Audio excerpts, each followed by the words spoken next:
আসসালামু আলাইকুম রহমতুল্লাহি ওবরকাতুহ। সম্মানিত দর্শক, বিষয়টি খোলামেলা এবং স্পষ্টভাবে সরাসরি বলতে চাই। দেশের যে অবস্থা, সেক্ষেত্রে এখন যারা উপদেষ্টা মণ্ডলীতে রয়েছেন মন্ত্রী পদমর্যাদায়, তাদের সম্পদ বিবরণী দিতে হবে, অবশ্যই দিতে হবে। এবং সম্পদ বিবরণী দিতে হবে স্বয়ং প্রধান উপদেষ্টা ডক্টর মোহাম্মদ ইউনূসকে। কোনো খাতির নেই, কোনো ছাড় নেই। প্রচলিত রাজনীতিতে রাজনীতিবিদরা দুর্নীতি করে, আমরা এখন তাদেরকে লাথি দিচ্ছি, গুঁতো দিচ্ছি, জেলখানাতে ভরছি। তাদের বিরুদ্ধে লড়াই করেছি, সংগ্রাম করেছি, রক্ত ঝরিয়েছি। অনেক মানুষ, একজন দুজন নয়, লক্ষ লক্ষ মানুষের শ্রম, ঘাম, জীবন, যৌবন শেষ হয়ে গেছে দুর্নীতির বিরুদ্ধে লড়াই করার জন্য, সংগ্রাম করার জন্য। এবং দুর্নীতিবাজদের পায়ের তলায়, বুটের তলায় পিষ্ট হয়ে এই বাংলায় গত 15 বছরে যে সর্বনাশ ঘটেছে, সেই সর্বনাশ থেকে রক্ষা পাওয়ার জন্য আমরা যারা সাধারণ জনগণ, আমরা এই বর্তমান সরকারকে ক্ষমতায় বসিয়েছি। যদি ধরেন গত 15 বছরে আমার যে ক্ষয় হয়েছে, ক্ষতি হয়েছে, আমার যে কষ্ট হয়েছে, বেদনা হয়েছে, কেন? আওয়ামী লীগ সরকার 15 বছর চেষ্টা করে তার সমস্ত রাষ্ট্রীয় মেশিনারিজ ব্যবহার করে গোলাম মোল্লা রনির মতো একজন মানুষকে অবদমিত করতে পারেনি, তার জবান বন্ধ করতে পারেনি, ব্যবসা বাণিজ্য সব তছনছ করে দিয়েছে, গুম করার ভয় দেখানো হয়েছে, গুলি করার ভয় দেখানো হয়েছে। তো এই যে আমার মতো একজন মানুষ সব শেষ করে দিয়েছি সততা, ন্যায়পরায়ণতা রাষ্ট্রে প্রতিষ্ঠা করার জন্য। কিন্তু আমার যে অর্থ, আমার যে বৃত্ত, আমার যে পদ পদবি যতটুকু ছিল, তো এইগুলো নিয়ে আমি তো মানে পৃথিবীর যে কোনো দেশে পায়ের উপর পা তুলে বাকি জীবন আরাম এবং আয়েসে কাটাতে পারতাম। দলবাজি করলে, পদ পদবি চাইলে সবসময় তো আমার জন্য অনেক বিষয় অবারিত ছিল।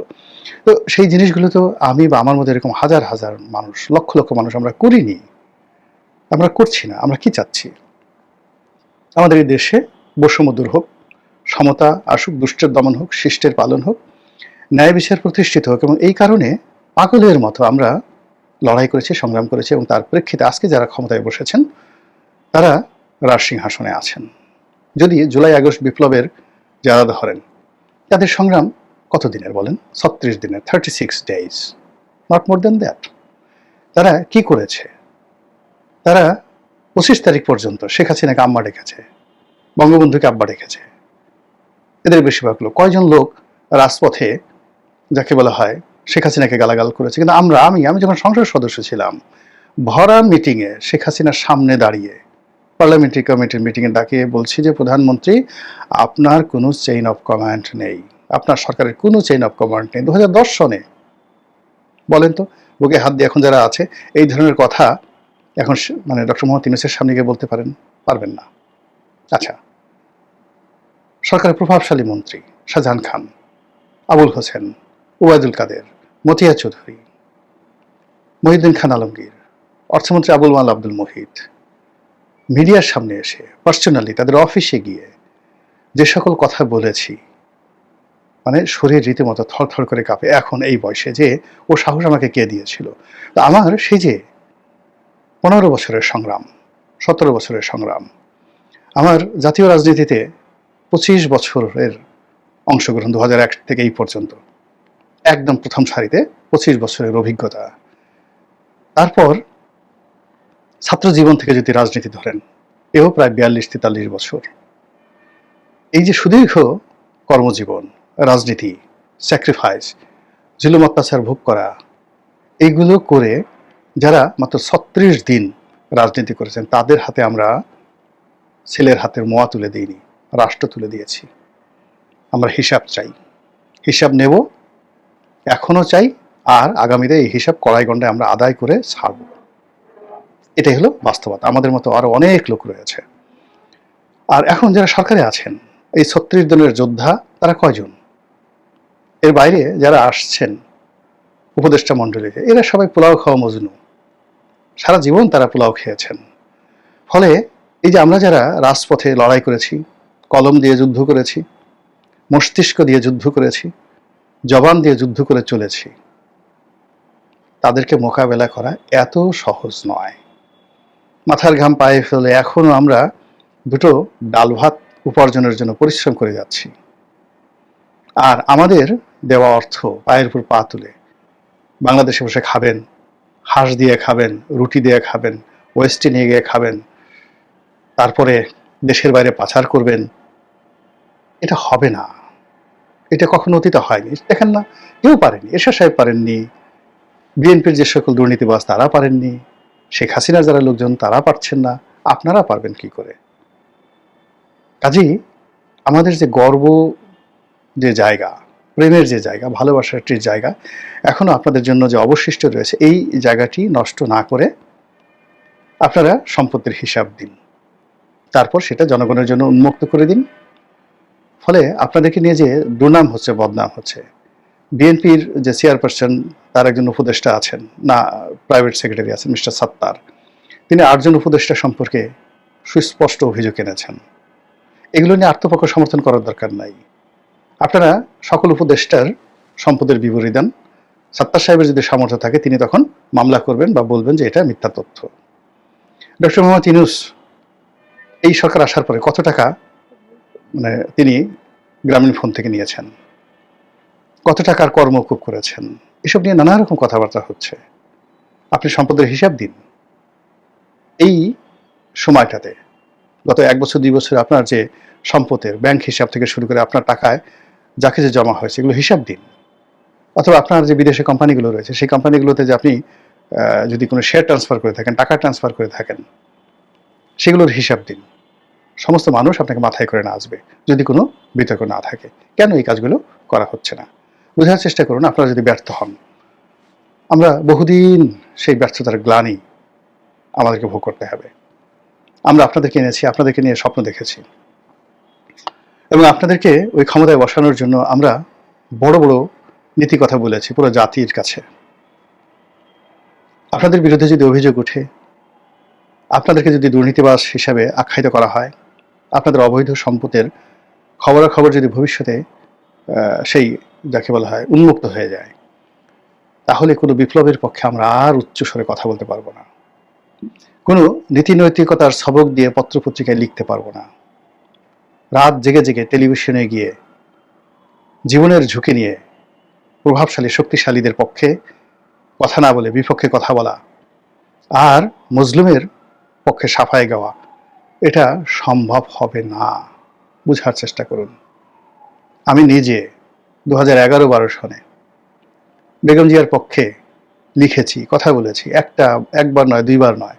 যখন বেগম জিয়া, তারেক রহমান নিষিদ্ধ ছিল, কোনো পত্রপত্রিকা, আজকে অনেক যাকে বলে বিএনপির অনেক যাকে বলা হয় শুভাকাঙ্ক্ষী চলে এসেছে, কিন্তু তারেক রহমান সাহেবের নামটি উচ্চারণ করার মতো শক্তি ছিল না 2013 থেকে, 2014 থেকে।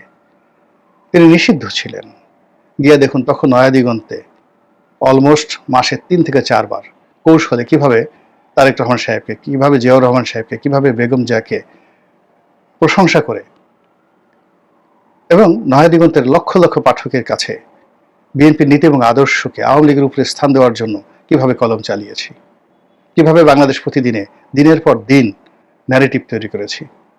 সেই জামাতের নাম যখন বাংলাদেশে কেউ নিতে পারতো না, যখন কাদের মোল্লা, সাইদি সাহেব, দেলোয়ার হোসেন সাইদি, কামরুজ্জামান, তাদেরকে নিয়ে লেখা লিখেছি। কত আওয়ামী লীগের লোকজন চোখের পানি ফেলেছে, হাজার হাজার মানুষ যে কাদের মোল্লার জন্য চোখে পানি ফেলেছে। আমার সেই লেখনীতে মীর কাসিমকে নিয়ে লিখেছি। আওয়ামী লীগের লোকজন, অন্য লোক বাদ, আওয়ামী লীগের লোকজন চোখের পানি ফেলেছে যে আহা এ কাজ হলো কেন। কামরুজ্জামানকে নিয়ে লিখেছি, মানুষ আফসোস করেছে। এখন দেখুন নতুন লাল স্বাধীনতার পরে আপনারা এত কৌশলী, এত যোগ্য, জামাতের লোকজন সে ঢাকা বিশ্ববিদ্যালয়ে গিয়ে তাদের যে ছবি সেটা পর্যন্ত টানাতে পারেননি। এর কারণ হলো গত 1 বছরে সেই ন্যারেটিভটা, আমরা যে ন্যারেটিভটা আপনাদের পক্ষে করেছিলাম, আমি জাফরুল্লাহ চৌধুরী গণস্বাস্থ্যের, আমরা যে ঝুঁকি নিয়ে কথাগুলো বলেছি, যেভাবে প্রকাশ্যে সেই কাদের মোল্লাকে নিয়ে, সাইদি সাহেবকে নিয়ে আমরা কথাবার্তা বলেছি এবং তাদের বিরুদ্ধে যারা আওয়ামী লীগের লোকজন রয়েছে তাদেরকে যেভাবে উল্টোভাবে গালাগাল করেছে, এটা আপনি গায়ের চামড়া দিয়ে যদি জুতো বানায় দেন আমাদের, এই ঋণ শোধ হবে না, এই ঋণ শোধ হবে না। এই ডক্টর মোহাম্মদ ইউনূসকে নিয়ে স্বয়ং প্রধানমন্ত্রীর সঙ্গে মুখোমুখি ফাইট করেছি, সামনে সামনে দাঁড়িয়ে 1 to 1 এই সমস্যাটার সমাধান করে দেন, কেন এই কাজগুলো করছেন জিজ্ঞেস করে দেখেন। আওয়ামী লীগের অন্ততপক্ষে 50 জন লোক সাক্ষী আছে সবার সামনে। তো এই দায় মানে কে বলতে পারবে এইভাবে, বলেন তো? এগুলো করেছি এটা সুশাসন প্রতিষ্ঠা করার জন্য, গণতন্ত্রের জন্য, ন্যায় বিচার প্রতিষ্ঠা করার জন্য। আমার যদি স্বার্থর দরকার হতো, পদ পদবীর দরকার হতো, আওয়ামী লীগ আমার জন্য নিরাপদ ছিল না? আমাকে 2008 সনে কয়জন চিনতেন এই বাংলাদেশে, বলেন তো? শেখ হাসিনাই তো আমাকে মনোনয়ন দিয়েছেন, তারপরে আমাকে সংসদ সদস্য বানিয়েছেন। সংসদ সদস্য বানানোর পরে পুরো 2009 থেকে 14 সন পর্যন্ত সমানে ব্যাটিং করার, ছক্কা মারার সুযোগ করে দিয়েছেন। তিনি যদি আমাকে, যেটা 2013 সনে জেলে নিয়েছেন, তিনি তো সেগুলো 2009 সনে নিতে পারতেন, পারতেন না? তো নেননি, তো ব্যাটিং করার সুযোগ দিয়েছেন, এবং সেই ব্যাটিংয়ের সুযোগ নিয়ে আমি গোলাম মোল্লা রনি হয়েছি। তো সেক্ষেত্রে আওয়ামী লীগকে আমার জন্য নিরাপদ আশ্রয় হতে পারতো না? আওয়ামী লীগের ক্যাবিনেটে আমার যারা কর্মী, যাদেরকে আমি কিভাবে সংসদে ভাষণ দিতে হয় শিখিয়েছি, কিভাবে কার্যপ্রণালী বিধি পড়তে হয় শিখিয়েছি, কোন রেফারেন্স কোথা থেকে আনতে হয় তার জন্য লাইব্রেরিতে নিয়ে হাতে কলমে শিক্ষা দিয়েছি, তারা বড় বড় মন্ত্রী হয়ে গেছেন, এখনো ওই সম্মান করেন। যখন মন্ত্রী হয়েছিলেন তখনও সম্মান করেন। আমি কি তাদেরকে একটা সুপারিশের জন্য ফোন করতে পারতাম না? তাদের জমানাতে আমার সেই 3 পুরুষের বাড়ি ভেঙে তছনছ করে দেওয়া হয়েছে। 32 নম্বর তো কিভাবে ভাঙছে, খালেদা জিয়ার বাড়ি কিভাবে ভাঙছে, তার চেয়ে নির্মমভাবে আমার বাড়িটা ভেঙে দেওয়া হয়েছে শুধুমাত্র বিএনপিতে যোগদান করার কারণে। এই ক্রোধে শেখ হাসিনা, যে যাকে তিনি এতটা ওয়াকওভার দিয়েছেন, এতটা সুযোগ দিয়েছেন, সুবিধা দিয়েছেন, সবাই, সৈয়দ আশরাফ, মাহবুব আলম হানিফ সাহেব, দীপুমণি দল বেঁধে গিয়ে আমার বিরুদ্ধে নালিশ করত। সব নালিশ একদিকে ফেলে তিনি আমাকে ফেভার করেছেন, আমার পক্ষে দাঁড়িয়ে থেকেছেন। না, সেটা আওয়ামী লীগের লোকজন আমাকে পাড়ায় মেরে ফেলতো, সব পাড়িয়ে মেরে ফেলতো। তো সেই আমি তো শেখ হাসিনার আশ্রয় প্রশ্রয়ে থাকতে পারতাম, ভালো কিছু করতে পারতাম, আমার যদি লোভ থাকতো, লালসা থাকতো, সেটা চরিতার্থ করতে পারতাম। এমপি হওয়ার, মন্ত্রী হওয়ার ইচ্ছা থাকলে আরো বারবার আমি তো হতে পারতাম। কেন আমি 2014 সনে আওয়ামী লীগের মনোনয়নই কিনলাম না? এবং যখন শেখ হাসিনা জানলেন যে আমি কিনিনি, তিনি জাস্ট মাথায় হাত দিলেন যে রনি এই কাজটা কি করছে, কেন সেই কাজটা করলো, সে নিজে আফসোস করেছে। তো সেখান থেকে বের হয়ে আমি বিএনপিতে এসেছি। 2018 সনে বিএনপিতে কোনো বেকুব জয়েন করে না, সাহস লাগে বিএনপিতে জয়েন করে। আমি ঢাকা কলেজের পেছনে আমার বাসা, সেখান থেকে বের হয়ে বিএনপিতে যোগদান করে ইলেকশন করেছি। আর এটা আমাকে বিএনপি দয়া করেনি।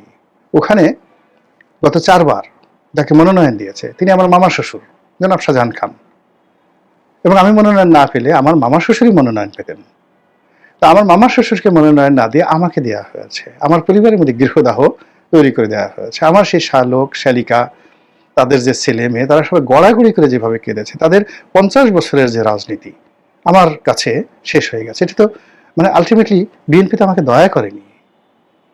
তারা তাদের 4 বার যাকে নমিনেশন দিয়েছে, পটুয়াখালীতে বিএনপি বলতে শাহজাহানকে বোঝায়, গলাচিপাতে বিএনপির ফাউন্ডার বলতে শাহজাহানকে বোঝায়, তাকে কুরবানি দিয়ে আমাকে মনোনয়ন দিছে। এর কারণ হলো সে আমাদের পরিবারের লোক। বাইরের লোক যদি হতো, অন্য কাউকে দিত, শাহজাহানকার সামনে যতদিন জীবিত ছিল 1 মিনিট টিকার মতো লোক গলাচিপাতে ছিল না। শাহজাহানকে যদি বলতো যে এখানে বিএনপির মনোনয়ন নিয়ে যে সে গলাচিপে ঢুকতে পারবে না, কেউ দাঁড়ানো ছিল না ওখানে। আমি যেহেতু সাবেক এমপি, তার ভাগ্নির জামাই হলে আমার সাথে সে ফাইটিং আসেনি, কিন্তু চোখের পানি ফেলে সে বয়স্ক মানুষ আমার সামনে কেঁদেছে। তো যারা মনে করেন যে বিএনপি আমাকে আশ্রয় দিয়েছে, প্রশ্রয় দিয়েছে, ওই সময়টাতে গোলাম মোল্লা রনির মতো সেলিব্রিটি বিএনপিতে যোগদান করাটাই বিএনপির জন্য একটা বিরাট বিজয় ছিল, আমার জন্য জীবনের ঝুঁকি ছিল, এবং সেই ঝুঁকি আমি নিয়েছি বিএনপির জন্য। এটা কি লোভের কারণে, লালসার কারণে? না, জিদের কারণে, সত্য প্রতিষ্ঠার কারণে। আর সেই সত্য প্রতিষ্ঠার লড়াই আজকের এই পর্যায়ে চলে এসেছি। খোঁজ নিয়ে দেখেন তো গত 1 বছরে বিএনপির নাম ভাঙিয়ে বা কোনো একটা সরকারি অফিসে গিয়ে কোনো একটা জায়গা থেকে 1 কাপ চা খেয়েছি, কাউকে একটা সুপারিশ করেছি, এমনকি এই যে নির্বাচনী এলাকায় একদিনের জন্য যায়নি। ওখানে যারা ধান্দাবাজি করার তারা ঠিকই ধান্দাবাজি করছে। একই অবস্থা এই যে ডক্টর মোহাম্মদ ইউনূস, তাদের সঙ্গে এভাবে অনেক সম্পর্ক আছে, সবার সঙ্গে। এখানে যারা আছে মোরালেস আদিলুর রহমান, আসিফ নজরুল, তারপর শেষে রেজওয়ানা, এটা আমাদের ডিপার্টমেন্টের, আমরা একসাথে ঢাকা বিশ্ববিদ্যালয় ল ডিপার্টমেন্টের ছাত্র। আমি কি তাদেরকে একটা ফোন করতে পারতাম না? জিজ্ঞেস করেন তো, এদের তিনজনকে একজনকে ফোন করেছি কিনা। এর বাইরে অন্য যারা আছে, নাম বললাম না, সবার সঙ্গে আমার দীর্ঘদিনের সম্পর্ক। কেউ বলতে পারবে না, কোনোদিন বলতে পারবে না। যমুনাতে যারা বসে আছে, ডক্টর মোহাম্মদ ইউনূস সহ সবার সাথে ভালো সম্পর্ক ছিল, এখনো মন্দ কিছু হয়নি, কিন্তু কোনোদিন একটা টেলিফোন করেনি। ওখানে যারা আছেন, বিশেষ সহকারী থেকে শুরু করে সবাই, অনেকের সাথে পারিবারিক সম্পর্ক, যারা মন্ত্রী পদমর্যাদা আছেন, একদিন দুদিন নয়, সেই 2009 সন থেকে কোনোদিন একটা টেলিফোন করেনি, নীতি এবং আদর্শের জন্য। তো সেই নীতি এবং আদর্শের দোহাই দিয়ে বলছি, আপনারা শেষ হয়ে যাবেন না। আপনাদেরকে কেউ যেন দুর্নীতিবাজ বলতে না পারে, আপনাদেরকে কেউ যেন আঘাত করতে না পারে, তাহলে আমরা আর থাকি না। সম্পদের হিসাব বিবরণী দিন, এবং যারা আপনাদের চরিত্র নিয়ে, সততা নিয়ে, ন্যায়পরায়ণতা নিয়ে যারা চ্যালেঞ্জ করছে, তাদেরকে পাল্টা চ্যালেঞ্জ ছুড়ে দিন। আসসালামু আলাইকুম রহমতুল্লাহি ওয়া বারাকাতুহু।